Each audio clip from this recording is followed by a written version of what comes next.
안녕하십니까. 류바오로 신부입니다. 오늘 공부할 내용은 14과 말씀입니다. 예수님께서 하느님의 아들이시다라는 것을 결정적으로 드러낸 사건이 바로 부활 사건입니다. 부활이 가지고 있는 의미가 아주 많은데 그 많은 의미 중에 가장 중요한 것 중에 하나가 예수님의 부활은 하느님의 자기 계시라는 겁니다. 성경에 나오는 발현 장면에서 예수님께서 나타나시는 장면은 구약 성경에 하느님께서 나타나셨던 그 양식을 그대로 도용을 합니다. 그 양식의 도용으로 예수님이 하느님이시다라는 것을 드러내 보여줍니다. 그래서 예수님의 부활은 계시의 절정, 마지막 계시다.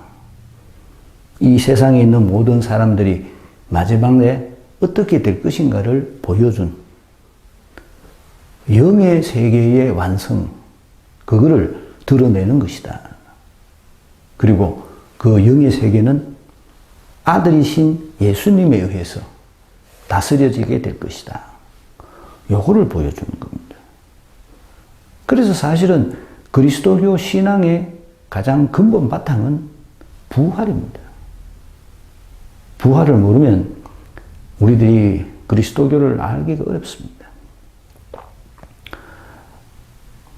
안타깝게도 많은 성당에 오시는 많은 분들이 하느님한테 뭔가를 청하려고 오는 경향이 많고 또 하느님한테 뭔가를 청하는, 물론 교회가 공의회 전에 루터와의 종교전쟁 때문에 그런 어떤 면에서는 조금 옆길로 벗어난 이 루터한테 성경을 빼앗기고 예수님을 빼앗기고 이 성인 공경을 강조하고 또 성인 공경에 대한 결과로 마리아에 대한 공경이 지나치게 강조되고 이런 면이 있어서 우리가 성당에 와서 내 소원을 비는 그런 식의 모습으로 어떻게 보면 예수님이 없어졌으니까 당연히 부활도 없어진 그런 모습의 신앙생활을 해왔던 것이 사실입니다. 교회가 엄청나게 잘못한 것이 많죠. 공회에는 2차 바티칸 공회에는 그거를 다시 과거 교회로 돌아가자고 말함으로써 예수님 중심에 예수님이 우리 믿음의 가장 중요한 분이심을 예수님 빼고 나머지는 사실은 없다는 것을 다시 한번 강조했던 겁니다. 예수님을 강조하다 보니까 당연히 말씀을 강조할 수밖에 없게 되고 말씀을 강조하게 되면 그 근본은 부활 사건입니다. 예수님의 부활이 우리들의 믿음의 핵심입니다. 부활이 없으면 그리스도교는 없습니다. 부활이 없으면 그리스도교는 세상에 있는 많은 세상 중심적인 종교의 한 분야에 지나지 않을 겁니다. 부활의 핵심이 예수님은 하느님이시다라는 겁니다. 예수님의 부활이 하느님께서 사람들에게 보여줄 수 있는 마지막 계시. 그래서 계시의 완성이다. 이제 더 이상 하느님은 사람들에게 보여줄 것이 없다고 얘기합니다. 그 얘기가 우리들 믿음의 핵심입니다. 부활. 그래서 우리가 부활절을 이렇게 성대하게 지내고 길게 지내는 겁니다. 유대교와 그리스도교의 차이점. 그게 바로 부활입니다. 예수님의 부활을 믿는 사람들은 그리스도교고 예수님의 부활을 믿지 않는 사람들은 유대교입니다. 이 부활이 얼마나 중요한 것인가. 그 부활로 말미암아서 하느님과 예수님과의 관계가 우리들에게 드러나게 됐고 예수님께서 하느님을 위해서 이 세상에 오셨다는 사실을 우리들이 알게 된 겁니다. 제가 그거를 왜 강조하는가 하면 오늘 우리가 공부할 내용이 바로 그런 부분들을 다루고 있기 때문에 그렇습니다. 누누이 말씀드리지만 요한복음은 기본 구조가, 기본 스트럭처가 하강 상승입니다. 하강 상승. 내가 하늘에서 내려왔다. 그리고 나를 받아들이는 사람은 나와 함께 하늘로 갈 것이다. 나를 받아들이지 않으면 하늘로 갈 수 없다. 간단하게 설명하면 그렇습니다. 이 얘기가 계속 반복됩니다. 계속 반복됩니다. 대상은 뭐 바뀔 뿐. 그리고 또 부재, 사용하는 도구가 바뀔 뿐이지 그 얘기가 계속 반복됩니다. 사마리아 여인을 만났을 때도 그 얘기, 도구가 다만 물이었고, 다음에 6장에 나오는 5,000명을 먹이신 기적, 생명의 빵에 대한, 빵 담론에 대해서도 똑같은 이야기입니다. 다만 부재가 빵입니다. 베사다 모세에서 봤는데 우리가 지금 공부하고 있는 이것도 사실은 똑같은 이야기입니다. 나는 하늘에서 내려왔다. 하늘에서 내려와서 아버지께서 나에게 시키신 일을 하고 있다. 그거를 받아들이는 사람은 나와 같이 하늘나라로 영원한 삶에 참여하게 될 것이다. 받아들이지 않으면 그 자체로 심판이다. 이 얘기가 반복됩니다. 오늘도 마찬가지 그 얘기가 반복됩니다. 본문 한번 읽어봅시다.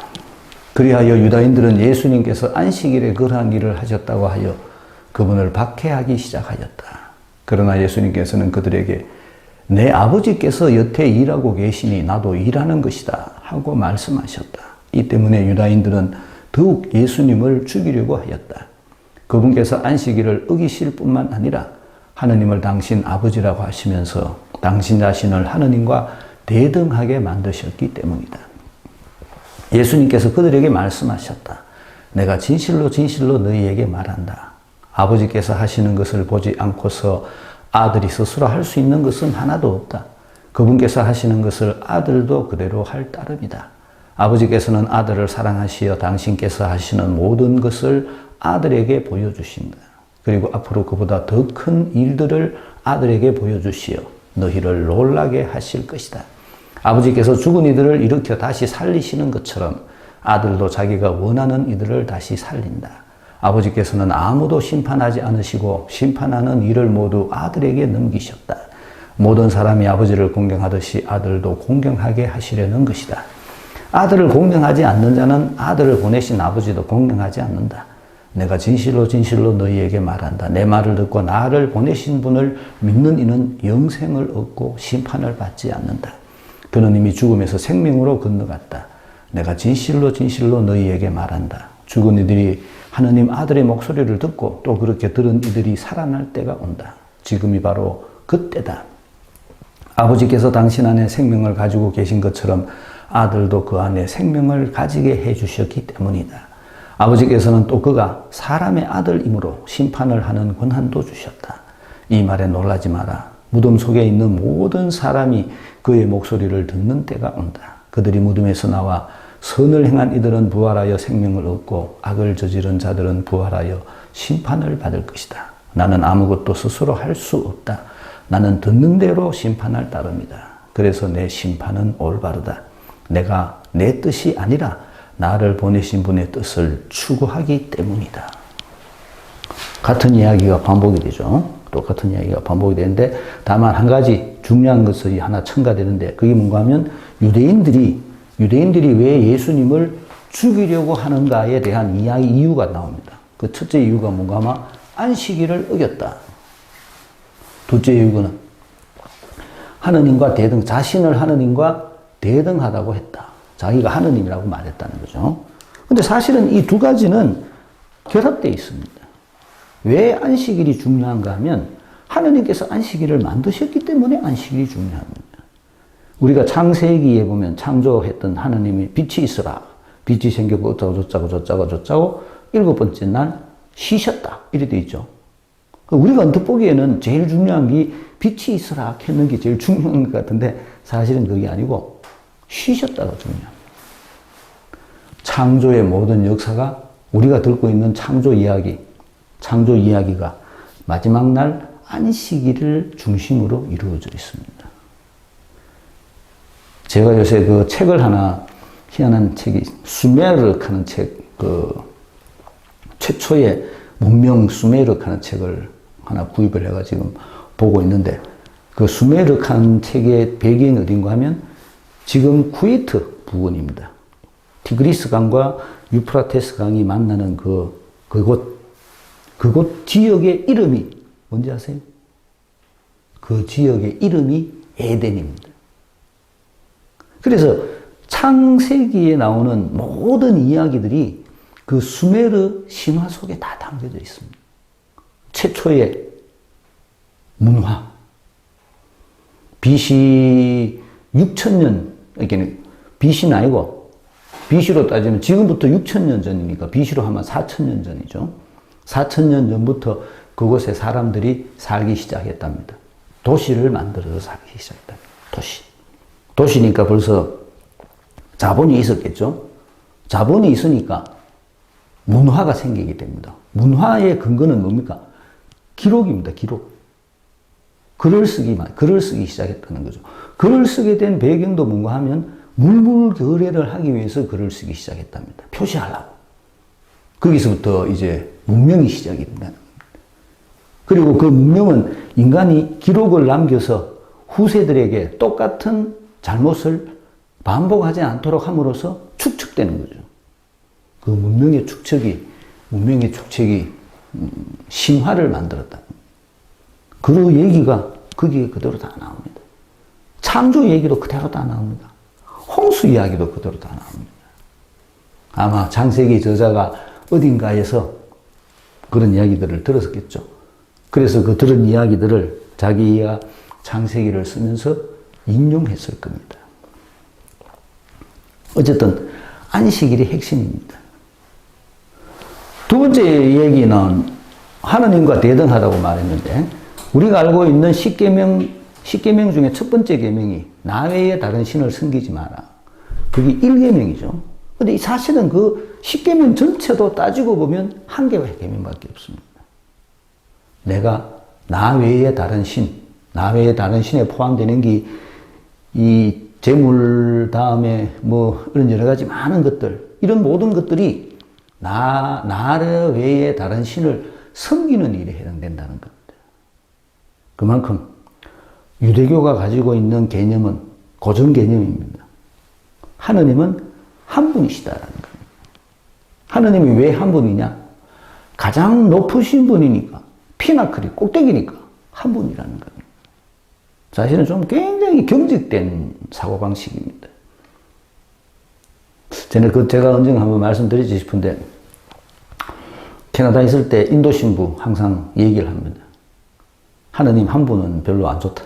인도는 하느님이 신들이 집집마다 사람 숫자만큼 신이 있어서 그들이 조화를 이루면서 살아간다. 그것도 맞는 얘기 같아요.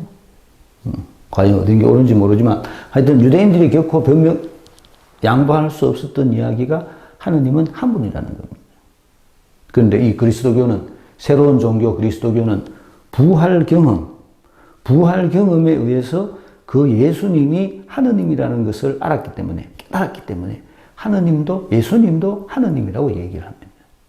그리고 내적으로 자기를 움직이는 또 다른 기운이 자기들 속에 있다는 것을 알았기 때문에 그분을 성령이라고 불렀습니다. 그래서 하느님이 세 분이 됩니다. 그렇지만 유대교에서 그리스도교로 개종한 근본 유대인들은 끝까지 하느님이 한 분이라는 것을 양보하지 않습니다. 그 싸움이 350년, 400년 때까지 이어집니다. 최초의 다음 공의회, 니체아 콘스탄티노플 신경, 그때까지 이 얘기가 이어져서 하느님의 이름으로 서로 죽임을 당하고, 이단자라고 파문을 하고, 그런 인간들이 그런 작당을. 어쨌든 유대인들 머릿속에 고정관념이 하느님은 한 분이시라는 거예요. 그 유대인들의 고정관념에 예수님이 대항을 합니다. 극복할 수 있겠어요? 어려운 얘기죠. 그래서 예수님은 당신이 끊임없이 하느님과 같은 분이라는 것을 강조하는 겁니다. 내가 하느님은 보이지 않는 분이시지만 내가 너희들에게 나를 보여주면서 하느님의 일을 내가 하고 있다. 이걸 계속 강조를 하는 겁니다. 그래서 하는 얘기가 뭐냐면 아버지께서 여태 일하고 계시니 아버지께서 일하고 계신다는 거죠. 그래서 나도 일하는 것이다. 아버지의 일은 뭡니까? 누구를 통해서? 아들을 통해서 이루어진다는 거죠. 아버지께서 일하시는데 아버지의 그 일이 아들을 말미암아서 이루어진다는 겁니다. 아들이 아버지의 일을 한다는 겁니다. 그렇기 때문에 이 아버지와 아들이 같은 분이죠. 아버지가 하는 아버지의 일의 마지막 완성품이 그게 부활입니다. 부활을 보여주심으로써 아버지께서 우리들에게 영원한 생명을 주시려고 하신다. 이 얘기를 강조하는 겁니다. 영의 세계 속에서의 영의 탄생에 의한 영원한 생명.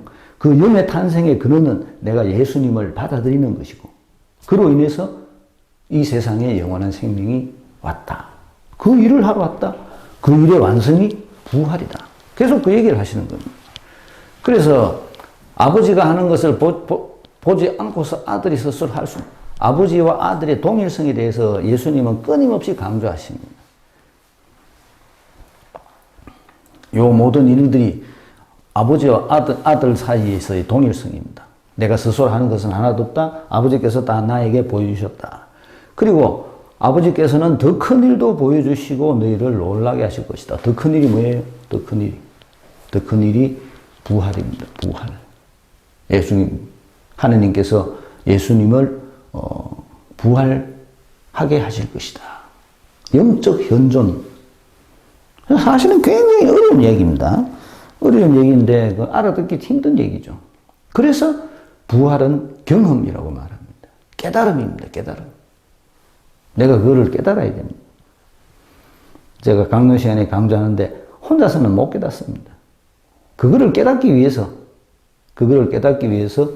지표가 필요하고 모임이 필요하고 그리고 사명 자각이 필요합니다.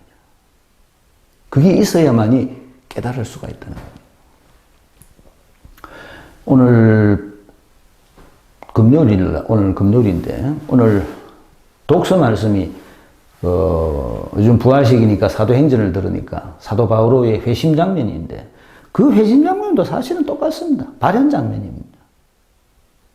아나니아가 와서 사울에게 안수했다. 사울의 눈에서 비늘 같은 것이 떨어졌다. 안수는 뭡니까? 사명 자각입니다.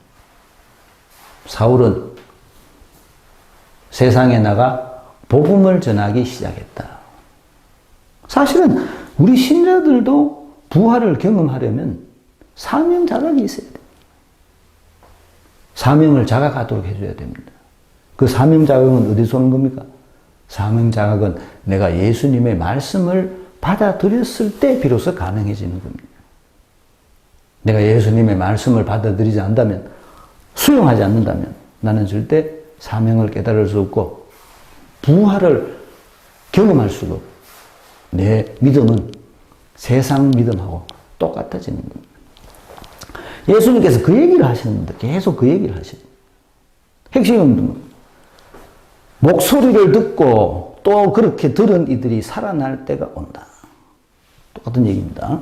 믿는 이는 영생을 얻고 심판을 받지 않는다. 믿는 이는 뭐 받아들이는 이. 이 사람 이 얘기를 해줘. 그래서 아버지께서는 심판하는 것도 아들에게 심판하도록 하게 해줬다. 어떻게 심판을? 믿지 않는 자는 이미 심판을 받았다. 핵심은 예수님께서 하느님의 아들이라는 것을 내가 깨닫고 예수님의 가르침을 받아들이는 것. 그래서 네 속에 영원한 영의 삶이 하느님의 영원성에 참여할 수 있는 영의 삶으로 새로 태어나는 것. 영의 이끄심에 따라서 사는 사람. 이게 또 좀 굉장히 어려워하시던데 영의 이끄심에 따라서 산다는 것이 내가 100% 하는 일처럼 되는 게 많은 거 아닙니다. 물론 한 10% 하는가? 10%도 못 하죠. 90%는 지 마음대로 합니다. 그런데 그 속에 내가 대부분은 내 마음대로 하고 대부분은 내 마음대로 하면서 죄를 짓지만 그래도 내 속에 예수님의 말씀을 받아들였다면 그 예수님의 말씀이 나를 한 번씩 이끌어 줄 때 내가 그 이끄심에 응답하면서 그 이끄심을 키워가는 거예요. 그게 영의 탄생입니다. 대부분 지 마음대로 하죠. 그게 죄를 짓고 살죠. 대부분은 지 욕심에 따라서 살죠. 그런데 내 속에 하느님의 말씀이 들어있기 때문에 그 말씀 때문에 내가 우야다가 한 번씩 100개에 1개 정도, 2개 정도 그 정도는 내가 내 욕심보다 예수님의 가르침에 따라서 판단을 한다는 그렇게 행동을 한다는 그게 영의 삶의 시작입니다. 그러면서 그 숫자를 점점 키워가야 되는 거죠. 지금 당장 내가 예수님의 말씀을 받아들였다고 해서 100% 내가 그렇게 할 수는 없습니다. 예수님 말고는 100% 없습니다. 그러니까 예수님은 하나님의 아들이죠. 당신의 생각이 없었으니까 오로지 하나님의 생각만으로 차 있었으니까 예수님은 하나님과 같은 분이시지만 우리는 안 그렇습니다. 우리가 욕심이 얼마나 많습니까? 내 욕심대로 하는데 어떻게 내가 예수님처럼 100%를 바라겠습니다. 10%만 해도 대단합니다. 키워가는 겁니다. 그래서 믿음은 성장입니다. 우리들이 같이 혼자서 안 됩니다. 같이 예수님의 말씀을 듣는 사람들끼리 같이 예수님의 말씀을 듣고 그 예수님의 말씀에 따라서 살아가는 삶의 방식을 취해가는 것. 그게 믿음을 가진 사람들의 삶의 모습입니다. 조금씩 키워가는 겁니다. 나도 모르게. 2년이 지나고 3년이 지나고 돌아볼 때 내가 3년 전과는 비교도 할 수 없을 만큼 성장해 있는 내 자신을 발견하게 되는 겁니다. 내가 어떻게 이런 일을 하려고 마음을 먹었을까? 내가 어떻게 이런 일을 할 수 있었을까? 이 일을 통해서 그렇습니다. 그게 부활 경험입니다. 내 힘으로 한 게 아니다. 부활하신 예수님께서 우리와 함께 계시면서 우리가 이런 행동을 하도록 부추겨 주셨다. 우리를 격려해 주셨다. 그래서 내가 이런 거를 할 수 있게 되었다. 그거를 경험을 해야 됩니다. 그게 부활 경험입니다. 그게 내한테 엄청난 에너지를 줍니다. 전에 한번 사무장하고 차 타고 가다가 뭐 손님들이 오시고 저쩌고 얘기를 하는 우리 사무장이 신부님이 인기가 많아서 나를 미워하는 사람들도 굉장히 많습니다. 기준이 뭐냐? 내가 그래도 많은 사람들이 고맙게도 나를 기억해주고 내 강론을 들어주고 하는 이유는 그들이 나와 같이 예수님의 부활을 조금이라도 경험했기 때문에 그렇습니다. 이를 통해서 정말로 예수님이 우리와 함께 살아 계시는구나. 우리가 이런 것들을 할 수 있었던 것이 그분께서 우리와 함께 계시기 때문에 가능했겠구나 했다라는 것을 조금이라도 깨닫는 겁니다. 반대로 나를 싫어하는 사람들은 비능기 신앙이라고 생각하는 사람들입니다. 그 사람들은 예수님 말씀도 절대 안 받아들이고 내가 하는 얘기도 절대 안 받아들이고 그냥 와서 내 복 받게 해주십시오. 내 잘 먹고 잘 살게 해주십시오. 이것만을 추구합니다. 그런 사람들은 굉장히 나를 싫어합니다. 이렇게 구분이 딱 됩니다. 중간이 없습니다, 나는. 이유가 뭔가 생각해. 부활 경험. 우리가 예수님의 일을 통해서 부활하신 예수님께서 우리와 함께 계시다는 것을 내가 경험했다는 사실. 그게 중요한 겁니다. 그런 얘기를 지금 계속 하시는 겁니다. 그리고 그 마지막 부분에 가셔서는 그 모든 이야기의 핵심이 부활로 연결이 됩니다. 부활로. 그리고 그 나를 받아들이는 사람은 영생을 얻고 나를 받아들이지 않는 사람은 심판을 받는다라는 것도 계속 끊임없이 강조를 합니다. 구도가 뻔하죠. 이런 구도가 계속 반복되면서 예수님은 당신이 누구신지를 독자들에게 설명을 해주는 겁니다. 내가 하느님의 아들이다. 나를 받아들이는 사람은 그 속에 새로운 영의 삶이 시작된다. 내가 시키는 대로 하면, 내 가르침을 받아들이는 사람은 그 가르침으로 인해서 새롭게 태어나게 된다. 그리고 그 새로운 태어남이, 영의 탄생이 영원한 생명을 가져다 준다. 받아들이지 않으면 심판받는다. 니코데모와의 대화에 모든 것이 다 포함이 되어 있습니다. 그 얘기가 계속 반복됩니다. 문제풀이 해보겠습니다. 14과 아들의 권한 5장 16절에서 30절. 박해 이유 안식일에 일을 했다. 아버지의 일 구원사업. 다른 죄명 하느님을 아버지라 불렀다. 아버지께서 하시는 것을 보고 그대로 할 따름이다. 아버지가 아들을 사랑한다. 아들에게 보여주신다. 더 큰 일을 보여주시어 너희를 놀라게 할 것이다. 내가 다시 살린다. 심판을 아들에게 맡기셨다. 아들을 공경하게 하려고 내 말을 듣고 믿는 이는 영생을 죽음에서 생명으로 건너갔다. 죽은 이들이 살아날 때가 온다. 지금 아들도 그 안에 생명을, 무덤에 있는 이들 부활, 영생, 보내신 분의 뜻을 추구하기에. 마지막에 굉장히 중요한 얘기를 합니다. 나는 듣는 대로 심판할 따름이다. 그래서 내 심판은 올바르다. 듣는 대로 심판한다는 겁니다. 심판의 기준이 뭐예요? 그 기준조차도 내가 아니라는 겁니다. 내가. 아버지가 심판의 기준이시고 그 아버지가 정해놓으신 심판의 기준이 나를 받아들이느냐 받아들이지 않느냐에 달려있다는 겁니다. 내가 하는 게 아닙니다. 내가 내 뜻이 아니라 나를 보내신 분의 뜻을 추구하기 때문이다. 예수님은 당신의 뜻이 제로라 그랬죠? 예수님은 오로지 아버지의 뜻을 추구하기 위해서 이 세상에 오셨습니다. 그래서 하느님의 아드님, 하느님과 같은 영을 가지신 분. 마르고복음 세례장면, 그래서 중요합니다.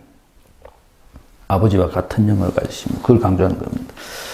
일본 유다인들이 예수님을 박해하고 죽이려 한 이유는 무엇이라고 말합니까? 안식일을 어겼고 아버지와 당신을 동일시했다고 말이죠. 이 예수님이 말씀하신 아버지의 일은 무엇일까요? 예수님께서 말씀하신 제일 핵심은 아버지의 일이 세상을 사랑하시는 아들에게 보여주시고 살리고 그 다음에 사람들에게 영생을 주고 이런 것들이 아버지의 일입니다. 핵심은 파스카 신비입니다. 부활이 아버지께서 하시는 가장 중요한 일입니다. 3번 예수님은 철저히 아버지에게 속해 있습니다. 구절을 찾아봅시다. 19절, 21절, 26절, 30절 이런 얘기들이 다 나오죠.